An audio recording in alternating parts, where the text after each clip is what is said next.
We're the directing duo Alex and Steffen, and you are watching Eclectic Arts Media. Because of the color green, not a lot of people choose it. I don't know why. Hi, I'm Jackson, and this is... I'm Jake Shimobukuro. And you're watching Eclectic Arts Media. If I can walk out of the ring the way I walked into it, I'm happy. Going to somewhere like that and playing those places that all those bands that you listen to play. First line of the show, life's not fair, is it? And then I'm singing and I'm going, I'm not all by myself anymore. Oh, whoa. Whoa. I know. Going, gotta look at my good-looking cat. My name is Tyler Campbell, and I'm playing Actor 3 in Taproot's production of A Sherlock Carol, and you are watching Eclectic Arts Media. I mean, I'm with me every day, all day. Even with editing, I get irritated. I'm like, but I get quite stubborn, And he's sitting, okay, I believe you. So, hello, my name is Richard Wynne-Sloniker. I play Hercule Poirot at Taproot and Murder on the Lake. I think I forgot your question, but I went on a different path, but it felt great. And I need to keep as much hair as possible because, particularly in Hindley Street, no one's got hair. You'd fit right in, Mark. So I can't believe it's been that long since we talked. Time flies. Hello, your ruling cards. And you're watching Eclectic Arts Media. Right. They may be super confused. Like, what is this woman talking about? Projects with whatever theater I could reach around here, All right, look here. Hey, this is Alex Storr for Cancer Slug. This is Cancer Slug. And you're watching Eclectic Arts Media. See, I said it right.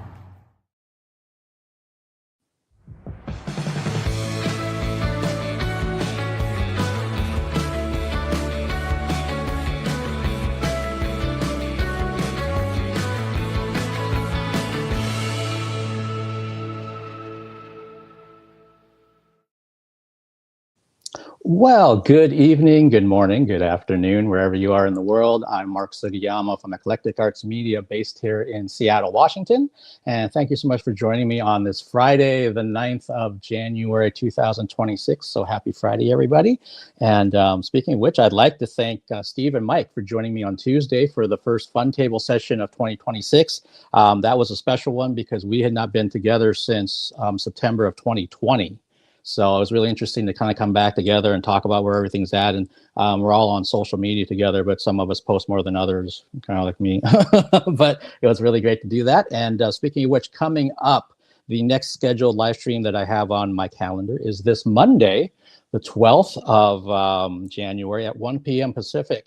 DJ Alley Cat is scheduled to join me, and as long as my memory doesn't fail me, she is the first DJ that I will ever be interviewing. I met her at the end of May of last year when she was on the Lords of Acid and Little Miss Nasty tour, and she opened the show. And I've seen some DJs over the years, but I'm not well versed in that culture whatsoever. I know she's got a set tomorrow. Well, I guess it's tomorrow going into Sunday that starts at midnight, and there's like 4 or 5 DJs, so it goes from like midnight to 5 a.m. So I'm just, oh my gosh. So I'm looking forward to learning and being educated by her about the whole DJ scene, since I'm not really up on it. And then I have a couple other guests that are in the works right now. So we're just trying to find days and times that they're going to get locked down. As soon as I do that, I will post that on my Instagram account, which is Eclectic Arts Media, one word. So if you'd like to follow me over there to know all the little juicy details when they come available. And if this is your first time joining me on my YouTube channel, if you could do me a huge favor, please hit the subscribe button as well as the notification bell. And if you're over on the Twitch side of things, if you could follow me over there, that's great. That's where I started all of this virtual work on May 22nd, 2020. So I'll be coming up on 6 years once we hit May this year. And if you're really wanting to support what I do, this streaming service costs me money every month. Other things that I would love to improve. And I keep mentioning this ring light. I think it's been like this for about 3 months now, at least. I need to replace it. Every dollar helps. That's only if you're in a position to do so. There's a PayPal me and a Venmo link in every YouTube live description that I have. It's also over on my Twitch page as well. So that always goes back into what Eclectic Arts Media does. All right. So let me also kind of state that one thing, I was mentioning this to my guest prior, that I've been reviewing local theater and musical theater here since about middle part of 2018 or so. And I was kind of looking back during the holidays. I'm a very reflective kind of person during that time. And like, I would like to talk to a few more of these folks that I keep seeing on stage that I really enjoy their work. And some people that maybe I don't know them and we're not connected on social media. And maybe they're behind the scenes if they're an artistic director or they're a playwright or a stage manager or someone else, that I want to kind of shine more of a light on what all these fine folks do. So I'm hoping that throughout 2026, I can keep peppering in, sprinkling in, scheduling more of these live streams with some of these really, really talented folks. So if you happen to be one of those and we're connected on social media, please reach out if you'd like to do this. I completely understand if it's something you don't want to do. Some people are not into being themselves. I found on camera, it's easier for them to play a character, or they just don't like self-promotion, or they're a little bit shy or introverted or what have you. I'm on the introverted side of things, so I totally understand that. But if you do want to talk, just get a hold of me, please, and we'll kind of work from there. And if you want to directly email me, the blog, if you just put Eclectic Arts Media blog in a search, the first hit should come up with that. Every review has a link at the bottom. It says social media and email links. My email's in there, so you can just email me directly, and I check that probably 3 or 4 times a day, except for on the weekends. It might be only maybe once or twice on the weekends. So, so I'm looking forward to having more people from the greater Seattle area here to talk about their craft and their arts. So let's get to things. My guest today is an amazing actor from the greater Seattle area. She has built a career in film, television, and theater work, among other artistic areas. I've had the pleasure of seeing her perform live on stage more than once, and every time she has delivered the goods. Please welcome to the Eclectic Arts Media virtual studio, Miss INGRID SANAI BURON. Hello. Hi. Well, that was a lovely intro. I feel like I should leave now because I'm not going to be able to top that. So that was so nice. Oh, you're very welcome.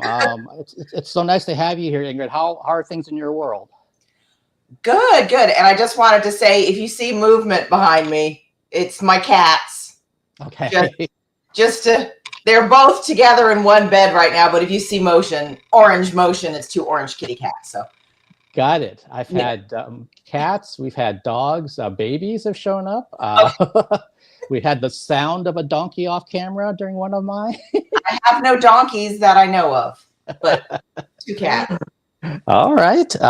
Yeah, it's been, as I mentioned to you pre-show, when I decided to try to make this an emphasis, you're one of the first 2 people that I thought of. That I wanted to bring on. I'm so glad that you said yes. Oh, thank you. Thank you for asking. Yeah, so let's kind of, and I've told people this a lot in my on my live streams the last year, that my memory is not what it once was. And I think the first time I saw you was in Silent Sky at Driftwood. Yes. Okay, but what year was that? Well, that's a good question. Before the pandemic, 2017, 18? Okay, so it could have been maybe 18 then when I was doing this stuff. Wow. Yeah. Okay. Yeah, and then I've seen you at Phoenix Theater a couple times at least, and I've seen you back at Driftwood before, and I saw you at Second Story Rep. Yep. And we'll kind of get into your background in a minute or two, but are there certain theater houses that you're always looking to work with, or you just kind of like a certain area because that's maybe like where you live, so the commute's easier, or kind of it seems like you're kind of always in the northern Snohomish kind of area, other than Second Story. Yeah. Well, I live in Snohomish County, so love working at Phoenix, love working at Driftwood. Second Story, I've worked there 3 times. They're phenomenal. I've worked at Renton Civic Theater. My next show is going to be at Woodinville Rep. It's my first show with them. I've done shows at Red Curtain.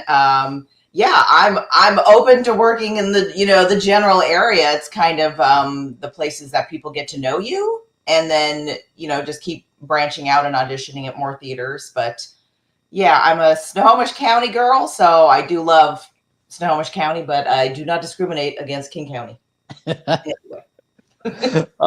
I lived in Edmonds for a little over 24 years. Yep. And I was raised in Kirkland, so then I went to Edmonds, and then now I'm back in King County in Kenmore. But that's how I got to know Phoenix and how I got to know Driftwood, because I was living there. So I know there's some theater places around here, so let me find them. Yeah. It was this whole journey. I'm an Edmonds native. So Driftwood was always, when I was a little kid, it was the theater we would drive by all the time. And I knew from very young that I wanted to be an actor. So Driftwood has a special place in my heart as my, hometown theater. And then Phoenix as well. And the audiences in Edmonds are so wonderful. They're so supportive of the fact that they support 2 live theaters and ballet companies and a little museum. And it's a wonderful, wonderful town with wonderful people who like to see theater. So it's fun performing there. Yeah, absolutely. And that must have been quite a almost surreal moment. What do you remember the first show that you did at Driftwood, since you had grown up, seeing this theater and now you're on the stage? Oh, I have a Driftwood origin story. Okay. That makes it sound like I'm going to become a superhero. It's not that exciting. But when I was a kid, I started acting really young. They would do I can't even call them plays, little scenes in our classrooms, little tiny things. Then in 6th grade, they did an audition that the entire school could audition for this kind of school-wide musical that like 4th, 5th, and 6th graders could be in. So being the ham that I am, I go and look at the script and see who's got the most lines, because that's the part I want to go for. Keep in mind, I'm 12 at this point. The biggest part is the role of Thomas Edison, because it's a musical called The Electric Sunshine Man about Thomas Edison. So when they have the auditions, all these boys read for it, and then the teacher says, does anybody else want to audition? I'm like,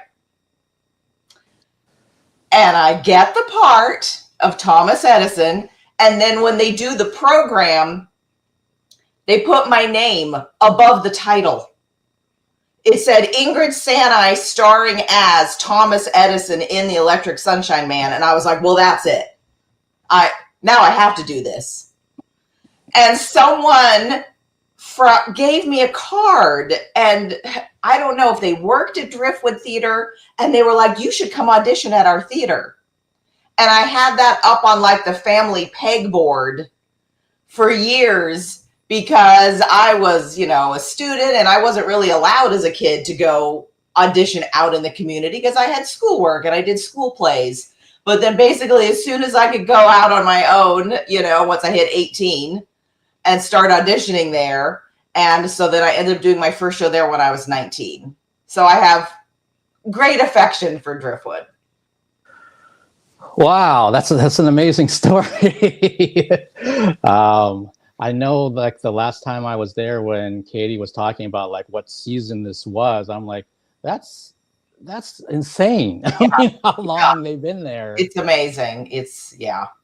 And all I can think of, so like when I was coming up in Kirkland, we didn't go to plays and we didn't go to musicals. I was much more a live concert person. Right. And I didn't really have anything against them. I just wasn't really exposed to them. So I keep thinking about, as I've gotten into this line of work with this media stuff that I do, that I'm like, look at all these years I missed.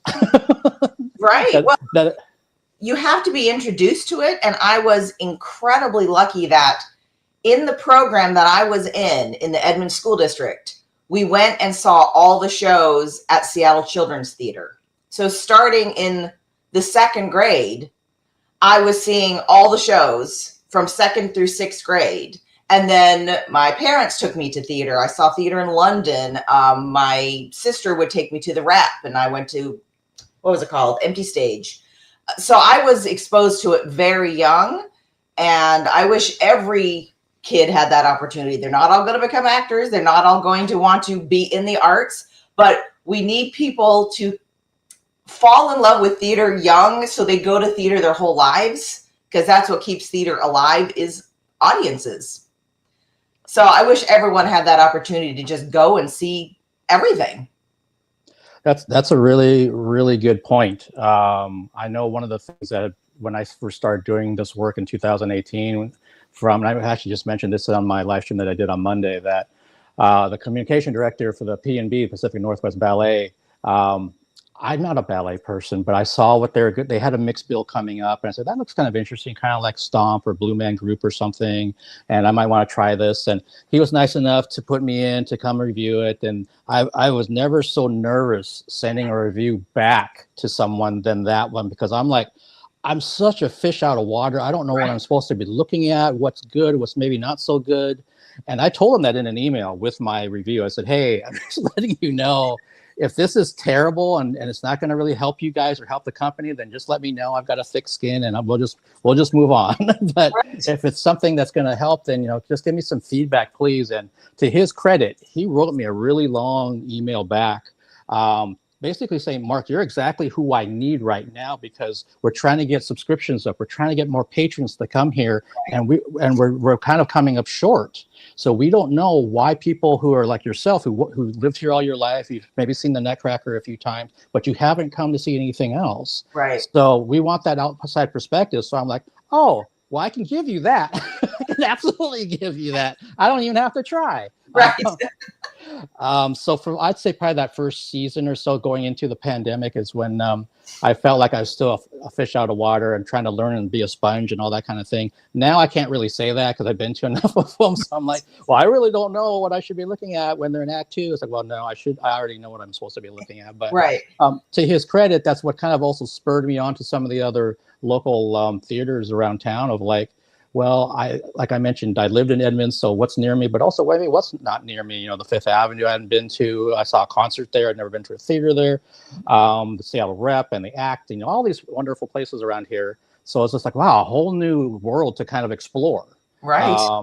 But at the same time, I had to kind of be careful. It's like, well, don't bite off too much, because then what else are you going to do over here? You still cover concerts and you still interview people and you still do all this other stuff. And then like the film work that I do now, that wasn't even a part of this equation yet. So it became like, okay, but this is really exciting. I really like this. I want to get into it. So to echo your point, if I had been introduced early on, I think at least it would have given me a chance to get exposed to it and see, I kind of like this thing, or maybe I want to find out more about it. Maybe I want to do it or something later, or maybe not, but at least I'll know what it's like. So I've been really fairly mindful. A lot of times when I get the opportunity to bring a +1 to a show, it's different people, especially people that maybe haven't been to the ballet, or they haven't been to the opera, or they haven't been to the Fifth Avenue or something like that. And so they can kind of experience this. And I also understand, which is a very real concern, these things are pricey, some of them. Oh my goodness. If you're looking at the bigger shows, you're well over $100 for a decent seat. So if that's your barrier, I understand that there are ways around that with pay what you can and rush tickets and things like that. But I try to just kind of look at it from all angles. But yeah, I encourage anybody out there, if you can bring your kids to something earlier than later, sooner than later. Well, that's part of why I so appreciate you having me here, because the kind of theaters that I work at, the tickets are $25 to $35 and less for kids and seniors. That can still be a barrier. They still will have, pay what you can nights, but that is a fantastic level of theater to bring families to bring kids to, for everyone to come to experience live theater with amazingly talented actors and fantastic productions that are not the prices of some of those bigger houses that some people can't afford. And there's some people who truly don't know, like they'll come see a show at one of the theaters I work at and they're like, this is my first show. And they're, grown adult. And they're like, I've never been to a theater before. This is fun. And it's fantastic. It's never too late to become a theater goer. It's never too late to experience the joy of live theater, because there's nothing like it, because you are part of the experience. Your laughter, your energy, just being there in the seat, you are part of the creativity. And there's nothing quite like the magic of live theater. And I think a lot of people, when they go see their first show, they might be like, well, now I need more. I need to see more shows. And there's so many wonderful theaters at all different levels where you can see a fantastic show, and it's affordable, which is nice. Yeah, I completely 100% agree with that. I would even also kind of piggyback and say that I had some people locally who live like down south from me, and they're like, so where do I go to find something near me? And it's like, well, it's not that hard. Even if I had to go find and do a search to find it. But I'd also say that I'd started doing this last year, where I started going to some of the local high school productions. Yeah. And I saw one at Juanita High School, shameless plug, that was freaking amazing, that I went back for a second time. And I wasn't there in the official capacity. I wasn't reviewing anything. I want to see, that's 10 minutes from where I live. So let me go see what's going on. And I'm like, oh my gosh, I actually sent an email to the drama teacher who directed that whole thing and explained my background and how I was just so impressed with the students, and also not just the students that were on the stage, but there's a student at the door, there's a student by the tickets, there's a student over here by the t-shirts, there's a student over, and they had gone through this several times about how we're going to present ourselves to the public. And she even asked, hey, show of hands, how many people are here from the community? I think there's maybe 4 or 5 of us that put our hands up. Everybody else was, a parent or a friend or whatever. And they're trying to figure out, how do we get more people to come in that don't have a direct connection to this school? Right. And after seeing that, I'm like, man, I need to find out what's Bothell doing, what's Woodinville doing, what's Inglemoor doing. Right. And that's another alternative for folks. Like, again, there might be something 5 minutes from where you live, and you can go onto their website, see what kind of production they have going on. If maybe that one doesn't quite fit the bill, look at the one next to it, and then start looking at the other community theaters and other professional theaters that are nearby, and you'll find something. Oh, absolutely, yeah. That will work. In the South, shout out Renton Civic Theater. On the East, Second Story Rep. In the North, Red Curtain, Phoenix, Driftwood, As If, Woodinville. There are so many, and you can literally throw a stone and find a really great either community theater or semi-pro theater that's affordable, has parking. So there's so much out there, and go to see high school. Why not? And that's where so many students learn their craft. And some of those buildings at these theaters are spectacular. You said it. Going into that Juanita High School drama play, I was like, oh my gosh, this thing is ridiculous. Yep. Yeah. Or go see shows at the UW. That's where I went. I'm a UW graduate. We put on fantastic productions, at the Penthouse, and what's the other one now called? It used to be called the Glenn Hughes Playhouse. I don't know what it's called now, but they have, I think, 3 different theaters, and they have, dance productions. They have everything. And I think Shoreline Community College puts on amazing productions. So there is no shortage of live theater in this town, and it doesn't take much to find it. And so much of it is so good. Here. I went to see 9 to 5 at Shoreline College last season, I guess you could say. And I'm like, I know this. I was supposed to be there for like Peter and the Starcatcher many years ago, and I got sick, so I couldn't make it. And I said, well, how come I haven't been back here? I was here for the Seattle International Film Festival. Why don't I come back to see a production of what these college students are doing? And that sprung me over to Edmonds College to see their Black Box Theater. And I know Ballyhoo's in there as well, and they share their time there. And I'm like, this is so amazing. And I just became so grateful that we have this in this area, because I know some people don't have these opportunities. They just don't. We are very lucky in this area with the talent of the directors and the creative folks and the people who build the sets. I mean, there is so much talent here, and there always has been. Seattle's always been a theater town, but I feel like there have been a lot more of these smaller theaters that have sprung up, which gives more opportunities to actors and directors to break in. And that's one of the good things about this area. There's a lot of choice, which is nice. Yeah, for sure. So anyone that's watching this now or watching it later, go see a show. Go see a show. That's the motto of today. Go see a show. Yeah, especially after the holidays when, maybe things are dark and they're, cold and dreary, or maybe you're a little broke like I am or whatever. We get it. We understand. But if you put in a little bit of effort in, you will find something. Or heck, you can just message me and I'll tell you where to go. Yeah, well, then let me also give a shout out to almost every theater needs volunteers. If you become an usher, you see a show for free. If you put in a few hours, you get to see a show for free. Theater thrives on volunteers. So if you just want to be around theater folk and you just want to participate without getting up on stage, just volunteer. It doesn't take much, and then you get to see some free shows. So I'm throwing that out there as well. Yeah, that's great. I'm glad you mentioned that, because I completely forgot.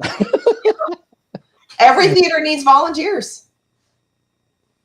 Yeah, and sometimes it's been fun just getting to see the same faces. I'll recognize people for sure, and vice versa. They recognize me and that kind of thing. Oh, this is a really good one, Mark. Okay, well, I'll judge for myself.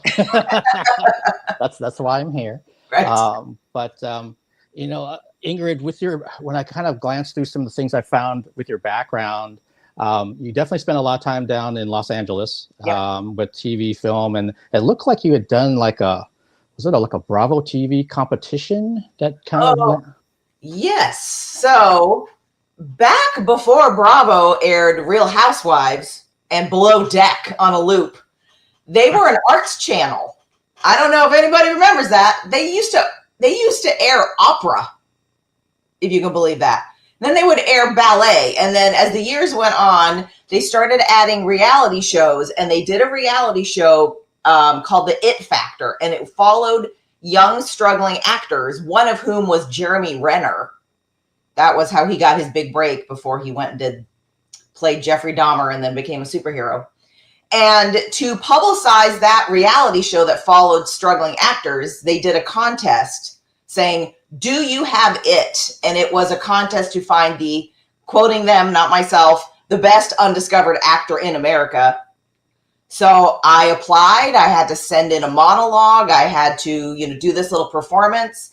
And I was one of 5 people chosen to be flown to New York, where we were given some more things to perform. And then it got voted on by America and executives at NBC. And I ended up winning Best Undiscovered Actor in America. And then my prize was another trip to New York, where I got to meet the head of casting, VP of casting for NBC. So once I did that, I told him that I was planning on moving to Los Angeles. So then he set up a meeting for me in Los Angeles, and I got to meet with some casting directors. And that was when I decided, well, now seems like the right time to move to Los Angeles. And then I spent 11 years there and did Gilmore Girls and 4 episodes of House and mostly television. And it was a fantastic experience, and I'm glad I did it and got to do things I never would have been able to do here, which was fantastic. Okay, so like on the timeline, were you like a year or something removed from college when you did the move down to LA, or how was this? No, I was like 30. Yeah. Oh, okay. Yeah. Because I didn't want to move down there before I was in the union. I didn't want to. Back then, I don't know how things are now, but back then you could not join SAG without getting a SAG job or getting an AFTRA job and then joining the sister union. So right after I did this contest and won it, I got an AFTRA voiceover job. So I could join AFTRA, I could join SAG, and I was like, everything has aligned in that I now have a meeting with some casting directors. I can, talk about this Bravo contest that I won, and I'm in the union. So that was when it was the right time to move and go down there. And it was 11 years of hustle, and did some great projects, worked with some fantastic people, Hugh Laurie and Lauren Graham, and it was a great time. I really enjoyed it. Okay, so yeah, like you said, like the stars aligned in your case. All these things were falling in place with it. Oh, it's kind of telling you this is the time if you're going to do it. Right. Okay. I'm always kind of curious about this. I've never been on a stage as an actor ever in my life. I'm a musician, so I have performed in front of people, so I know what that feels like. When things go well and when they don't quite go so well. But when you're down there experiencing everything in your 30s down in LA for TV jobs and all these auditions, I'm sure, and everything else that you went on, casting calls, how do you as an actor get used to when things don't go your way? You don't get the part that you wanted. Well, I'm not going to lie. It's incredibly difficult. I had a really hard time in Los Angeles as far as the rejection, because it is constant. There's no other way to put it. I mean, being an actor is constant rejection, so you have to be a little bit of a masochist because your life is going to be rejection. And it's always kind of like me, put me in your project. So it was hard there. I never try to sugarcoat it. What ended up switching for me, because I used to take every rejection personally. The first few years, everything was just like a dagger to my heart. And then I finally had an acting coach say to me, every single audition is an opportunity to perform. You need to go into every room, not that I got to get this job. I have the opportunity to perform in front of this group of people. Isn't that great?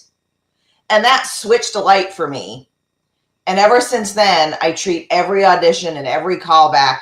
I have a captive audience. I get to perform. I get to act for you. That's what I love to do. This is great.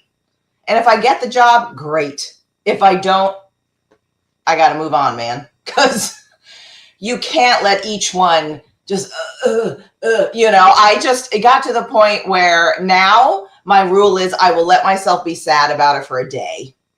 I'll give myself 24 hours to be bummed. And then I got to move on. I don't have time for this. But it's hard. It's hard. I mean, and when I was in LA, I never managed to get a top agent. So every single job I booked, and I booked 25 jobs on my own, going to casting workshops where I met casting directors. So it was just a constant hustle. I mean, my whole life has been hustle. My motto for life is always be hustling, because I feel like I'm always hustling to try to get a job, to try to get your face out there. And so Los Angeles, it was that on steroids, because it's so massive and you're trying to, meet all these casting directors. So it was, it was tough. So anybody I know who wants to move to a bigger market, I'm just like, you know what? You just have to be realistic. Some people are touched with a lucky star and they're discovered, or they're, they do one audition and they get a pilot. I mean, that is fantastic. That is not the norm. It's not the norm anywhere.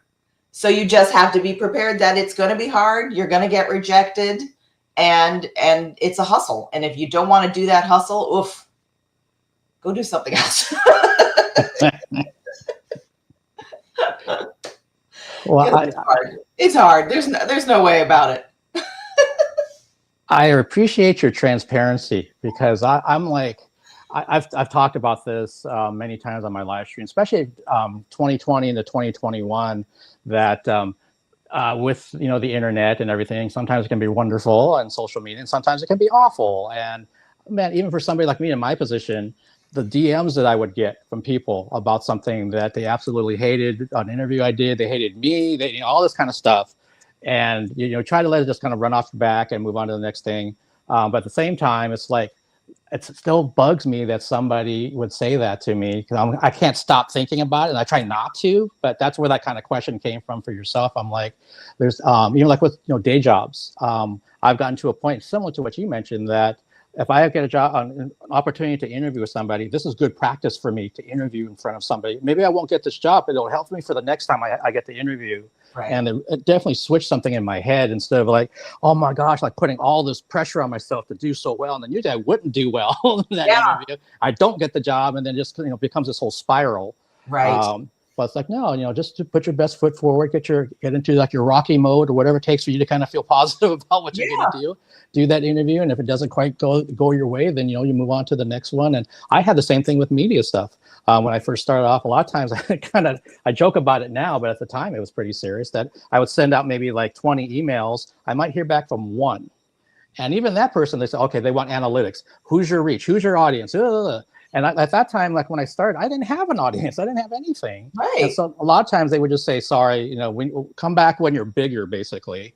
And so I'm like, all right, well, how do I do this? So then I had to figure out, is there something? I reached way back into my music background and some of the people that I knew there. And that's where I kind of started building my foundation from. And then eventually start getting some of these other opportunities. Sometimes to this day in 2026, I'll get a no, which is fine. I get it all the time. Yeah. I'd rather have a no than someone say, oh yeah, we're really interested, Mark, and then I don't hear anything. Right. That's actually worse, when I just don't know what's going on.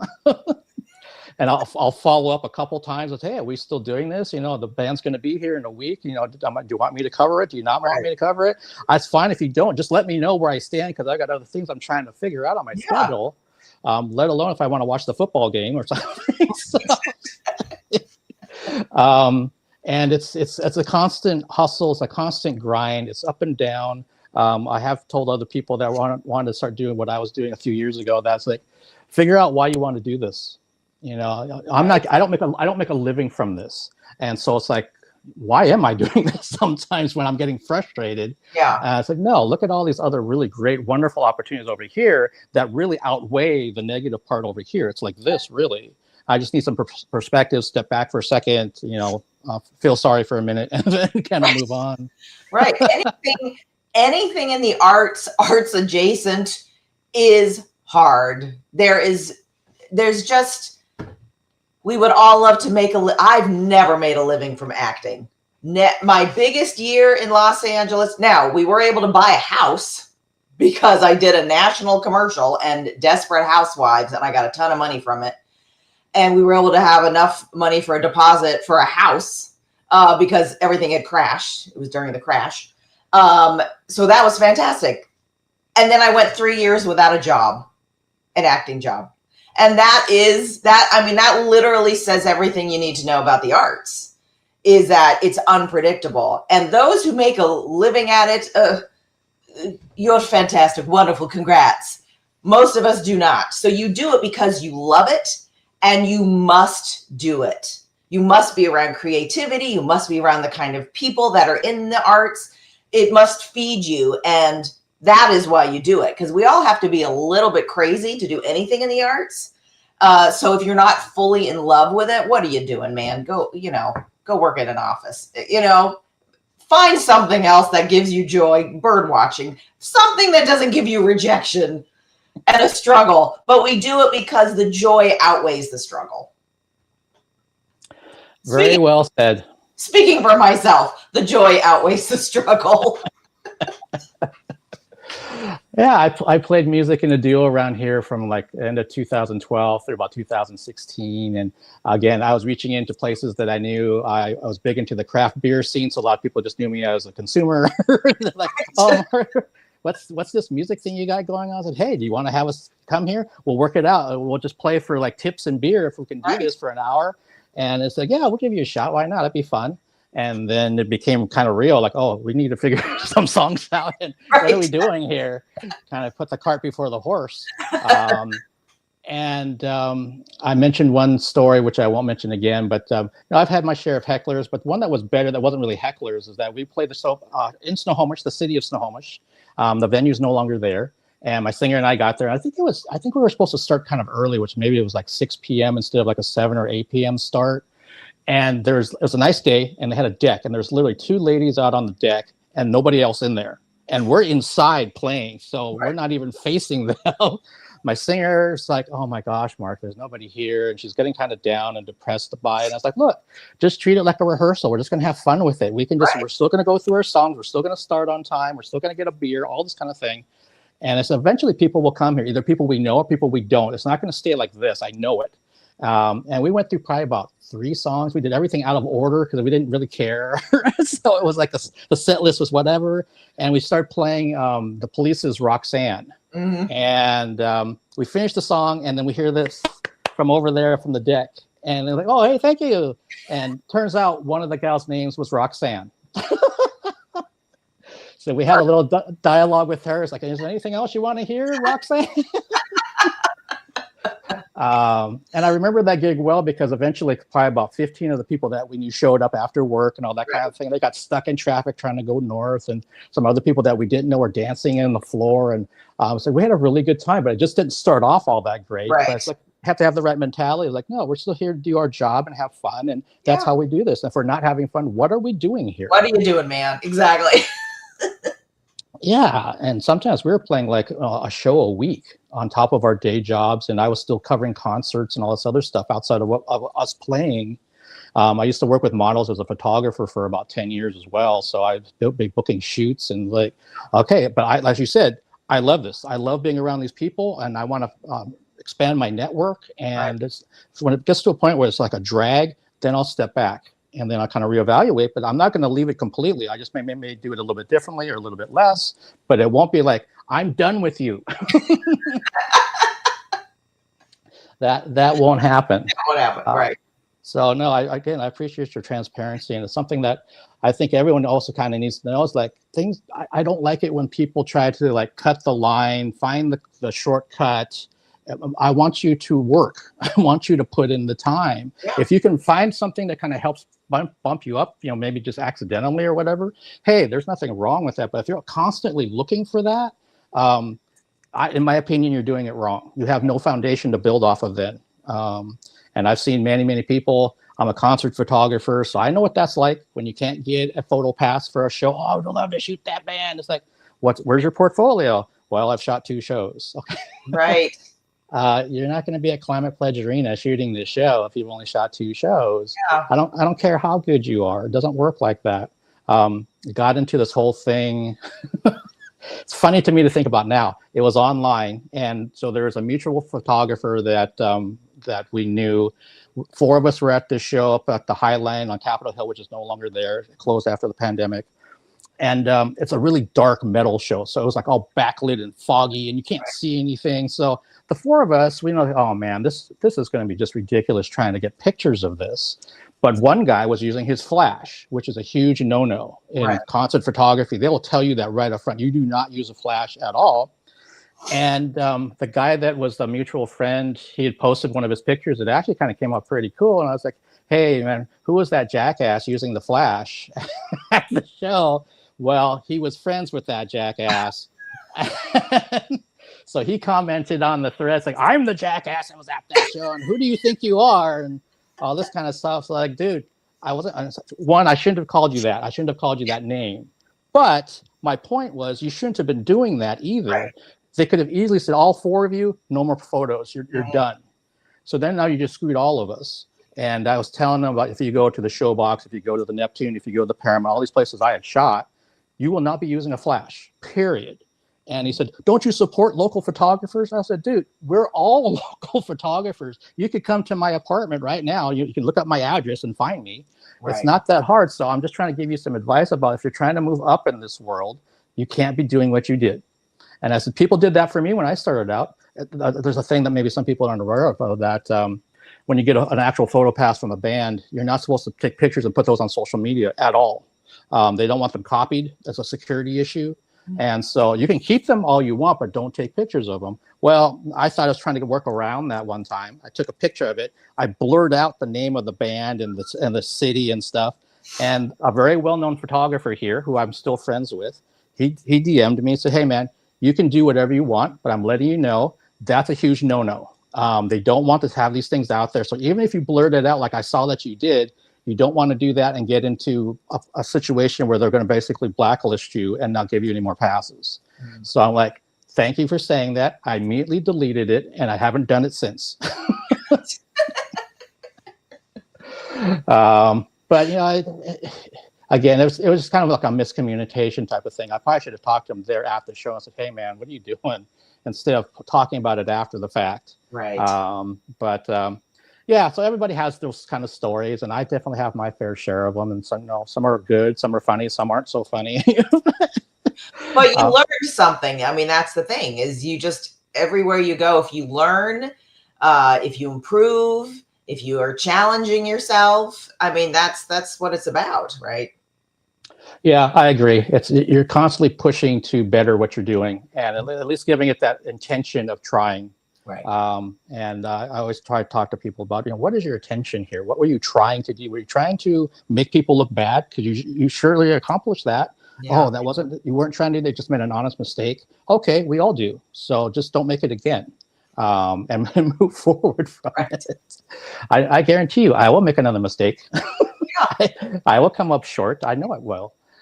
Maybe someone, you know, is emailing me right now, and it'll flip through my inbox, and I won't get back to them. And I'm like, oh crap, I was supposed to review that movie a week ago. And it happens. I'm not perfect. Yeah. So Ingrid, getting back to you, so you're down there for 11 years, and was it just kind of time to come back to the Northwest? What kind of prompted the move back? Yeah, well, I actually gave myself 10 years. I said, if I'm not a working actor in 10 years, i.e. no day job, I mean, in Los Angeles, then we come back home, because my husband, you know, he moved down there for me. He didn't want to live in Los Angeles. He's from here. He's a Northwestern, you know, person. And I was ready to come back, because I didn't do any theater while I was there, because I was like, I'm coming here to do film and television. And like I said, I did 25 roles. I had a fantastic time. The last 3 years, nothing, dead. And I was like, you know what? We've hit the 10-year mark. Let's go home. And since I have been back here and since I've gotten back into theater, I have been lucky enough to do the best work of my life, get the best roles of my life since coming back and getting back into theater. I've been challenged. I've played roles that I never thought I would get to play, dream roles. So I'm glad I did Los Angeles, but I'm so glad to be back and to be back in theater. And I do local film and, you know, voiceover and all that, and commercials and all that as well. Okay. And so when you came back to the Pacific Northwest, did you immediately start trying to get to a theater, getting to a role into a play, or did you just kind of like take a little bit more time before you start getting back into theater? Well, when I came back, I joined Equity because I was in SAG and AFTRA. I could join Equity, and I'm like, you know what?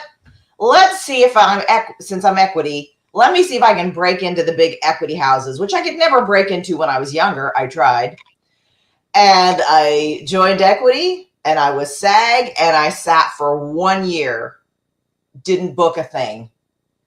There's very little union work here, SAG. None of the big houses cared about me at all. So the second I'm still SAG, I'm Phi Corps. I don't know if you know what financial corps is.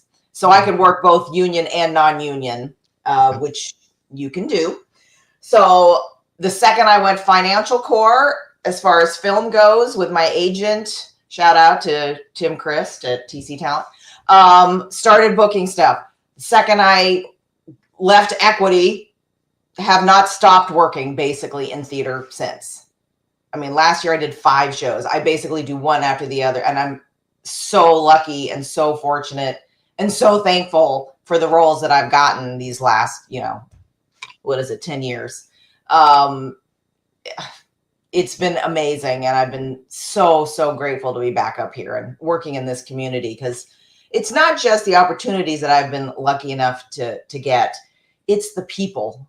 There's nothing quite like theater people. They're amazing. It's a community that I'm so proud to be a part of.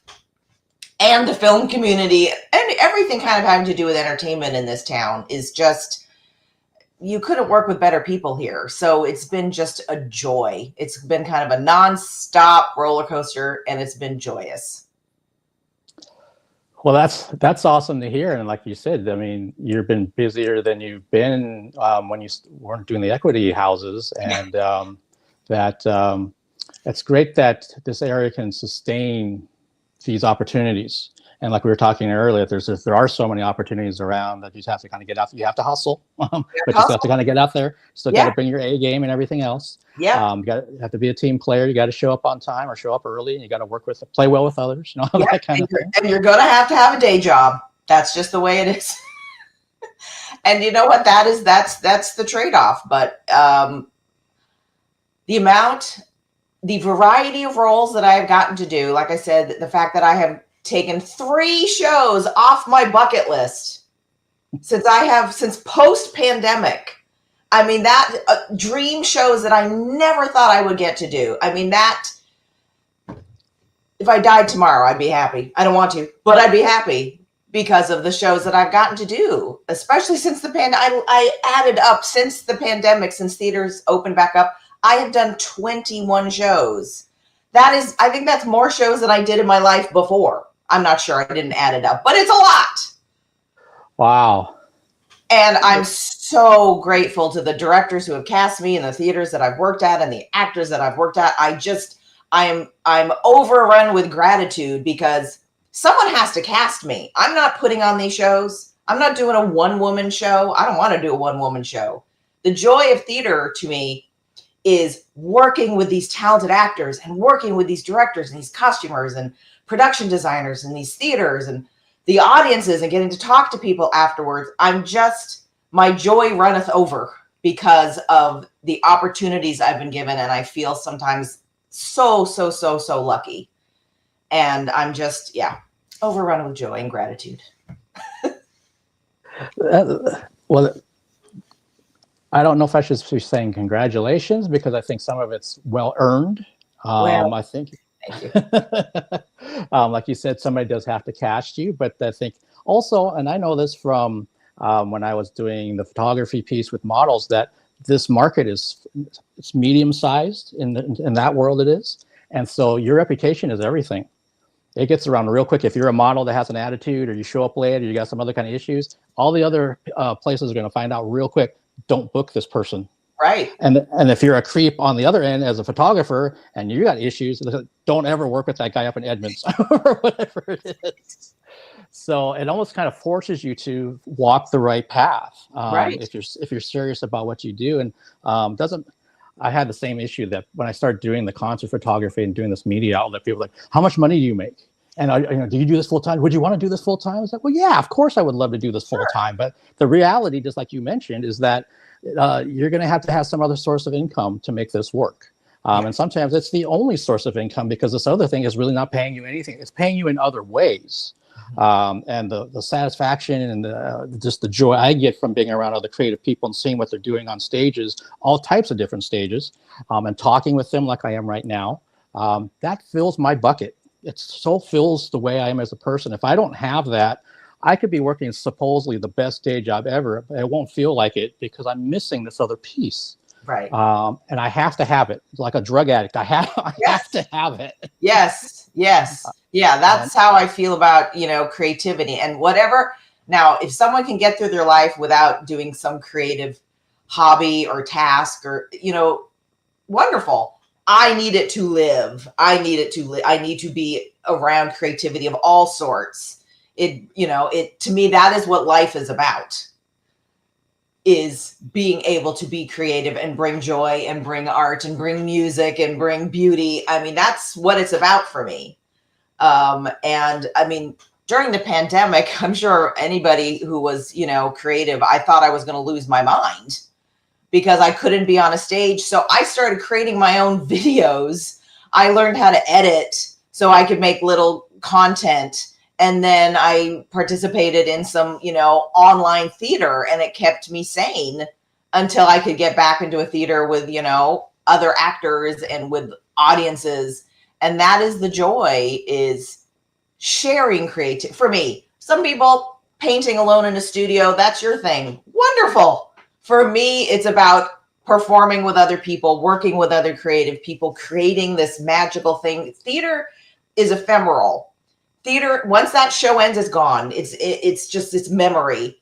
So that little magical thing that you create with other people, you created this. It's in the universe, and then it's gone, and it's just in people's minds. That's quite a magical thing. It's not a painting that you can go see on a wall. It's a memory that is a shared memory. And I think I just think that's a little bit of magic in this world. That's how I feel about theater. Yeah, no, I feel the same way for me about pretty much any live experience I have. If that means it's a stand-up comic, if that means it's a concert, if that means a theater, musical theater, poetry slam, I mean, anything where I'm seeing somebody creatively doing something in front of me without a net, basically, that's what I kind of gravitate toward. And you can completely fall on your face. I still will appreciate the fact that you got up there and you did it. Yeah. I think it kind of actually is influenced how I write my reviews too, because I know what it's like to be up there and to bomb. I know what it's like when the crowd is not being nice to you. Right. And I know that's a terrible feeling. So I don't want to add to that. Having said that, at the same time, if something just isn't working for me, I have to kind of point that out as well, because that's part of being a critic. But I do draw the line of, like, I've seen some things I'm like, why would you write that? It's so heinous. I mean, it's like, that's just terrible. And that, my first question is, have you ever been on a stage in any capacity? And if you have, why would you write that? It makes no sense to me. But if you haven't been on a stage, then it makes a little bit more sense to me, because you can't relate to this experience then of what this person's going through. And also, I will add, which I've said many, many times, I'll go see a show that maybe, the acting's great, everything about it's great, but maybe just the source of the show isn't connecting with me. But then I'll look over here and someone's in tears, like literally in tears watching this. So I have to remember that, just because it didn't work for me doesn't mean it's not working for somebody else, and vice versa. Someone else goes, oh, this show sucks. And then I'm like, this is the greatest thing ever. I can't wait to come back. Right.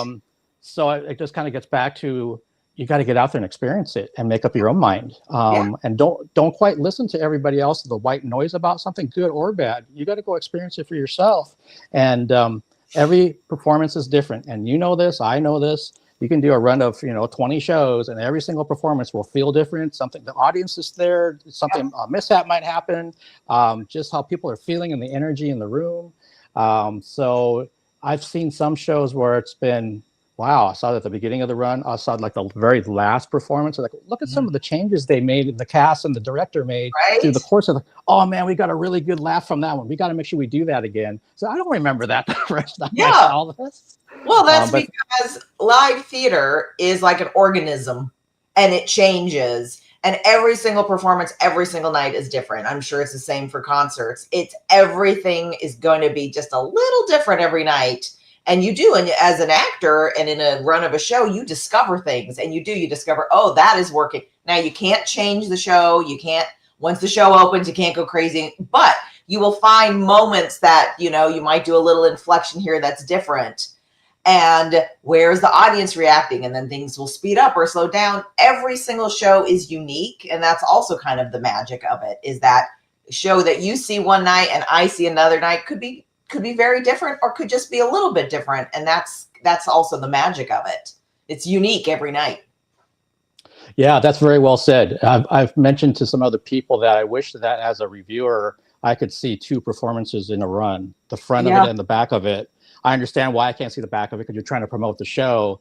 But like, for instance, if I get a certain music file sent to me from a band, I always tell them I need to live with your music for a bit. I can't just listen to it once and then start writing this review, because I need to kind of sit with it and play it maybe 3 or 4 or 5 times, because I know with some of my favorite albums, they didn't hit me the first time. It took me a second or third time and say, oh, now I kind of start to get it.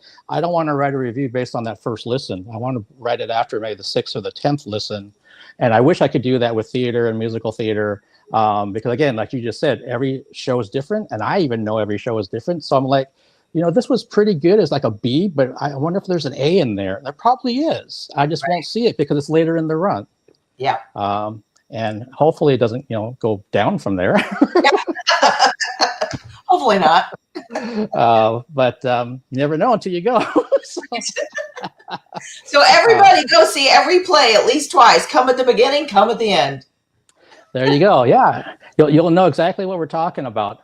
It's been really fun to be able to see some of these changes that happen across the board. But Ingrid, as we're getting closer to winding this down, something that's kind of I wanted to mention that I've seen you do through social media is that you seem to have a real love of baking. And can you tell me more about your baking? And I see you bring things to your shows, and maybe even shows that people are in that you love and respect and all that. I do. I have been told by more than one director it's the only reason I get cast. And I hope they're joking. But if not, I'll take it. If you cast me because of this amazing talent and because I bake, sure, I'll take it. Yeah, I just love it's another creative outlet. I started baking as a child, and then I really ramped up big time coming back here and getting into theater again, because I can't eat all that food as much as I'd like to. I got to bake it and get rid of most of it. So I get to bring it into the cast and make things for opening nights and closing nights. And it's just another creative outlet. And who doesn't love to bring people treats? It's just fun. Yeah, and kind of piggybacking on that, I don't know if this is even possible, but is it ever something where, like, if there is a show that you're a part of, that you could be something that's sold at the concessions to help the theater? I've never had anybody ask, but I'd be open to it. I've never tried to make a business out of baking. I do it kind of just for the love of it. But yeah, if somebody wants to have a conversation, I'm open. Because I'm just thinking, as for someone, like if I'm coming to a show and I'm looking at what there is to offer, and there's like a little sign with your picture and it says, Ingrid made these cookies or these bars or these macaroons or whatever it is, I might be a little bit more apt to pay a little bit even extra to help out for this, because I knew who made it and why they're there, and they're part of the show that I'm going to be watching. Well, there you go. It's a new way to sell myself. Increase your concessions as well by casting me. So yeah, any theater houses that are watching this or hear about it, I'm kind of being serious about this. I've never seen that, so it might be something unique. And as long as it's not putting too much pressure on you, of course, to come up with them. But because those pictures that I see look amazing of the stuff that you create. Yeah, I'm like, oh, look at that. Yeah. Wonder if she had a side business. I'll just say it to all the theater directors out there. You cast me, you get the treats. I'm just saying. It's a fringe benefit. It's not bribery. It's a fringe benefit. That's all. There you go, folks. There you go. Just saying. And Ingrid, so as we are wrapping this up, it's been about an hour or so. You mentioned that you're going to be with Woodinville coming up for your next show. Can you kind of let people out there know about what this show is and what they can expect, or what you can talk about at this point? Yeah, it's called Perfect Arrangement. We open, I think, February 20th through March 15th. Woodinville Repertory performs at the DeLisle Cellars in Woodinville, and it's set during the McCarthy era. And it is a comedy, but it's also very timely, and it's a comedy, but also has some serious stuff, and it's exceptionally well-written play. And I'm super excited to start rehearsals, and I hope people come and check it out. Awesome. I've been there. So folks, that if you haven't been there, I know that you can have a meal in the restaurant part. So if you time it right, you can be eating, or sometimes actually eating when the show's going on. When I was there, so I don't know. Usually they finish eating by the time the play starts, and then you can just you don't have to do the restaurant. You don't have to eat. You can just come to the play, and then it's either reserved seating is the way you get it with the dinner, and then you eat before. And the general seating is just a general open seating to just see the play. You're absolutely right. Those folks all had finished by the time they were just sitting at these long tables, I remember. And then I was sitting behind them because I got there right when the show started or whatever. So awesome. Well, Ingrid, thank you so much for taking the time. It was so great to learn more about you and everything that you have going on. And I can't wait to see you on stage. It's just so great when I talk to people that are local. It's like, hey, I can actually see you instead of if you're in, Norway or something. It's like, I got to fly all the way over there. And when you're going on tour again, you coming to Seattle? So I hope to catch you. I know I'll catch you at another show in 2026 for sure, if not a few shows. So appreciate it. But yeah, have a great weekend. And hopefully, I get a chance to see you sooner than later. Thank you, Mark. This was a lot of fun, and I'm really honored that you asked to chat with me. Thanks so much. Thank you. Good night, everybody.